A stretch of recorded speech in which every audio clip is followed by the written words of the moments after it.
ত্রিধারা সম্মেলনী 2025-এর পূজা মণ্ডপ।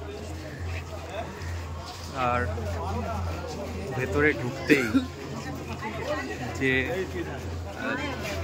দৃশ্য দেখা যাচ্ছে বা আশেপাশে পাহাড়ের গায়ে মন্ত্র লেখা এবং সামনে দেখুন দেবী কালীর মূর্তি, একটা ধর্মক্ষেত্র টাইপের লাগছে, বহু প্রাচীন ধর্মক্ষেত্র। এবছরে ত্রিধারা সম্মেলনের থিমের নাম চলো ফিরি। এখানে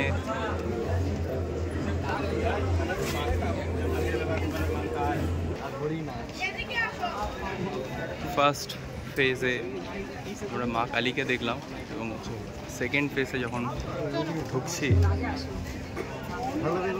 তখন একটা মন্দির যার মধ্যে রয়েছেন আমাদের দেবী দুর্গা, কিন্তু তার ডান দিকের দৃশ্য যেটা দেখা যাচ্ছে দেবাদিদেব মহাদেব, তার পাশ থেকে ঝর্ণার জল ছড়িয়ে পড়ছে,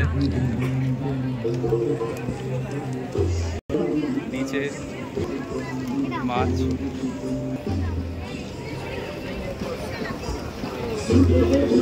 সেখানে এসে মিশছে ঝর্ণার ধারা। আর মহাদেব তাকে করা হয়েছে বর্ষা আরতি।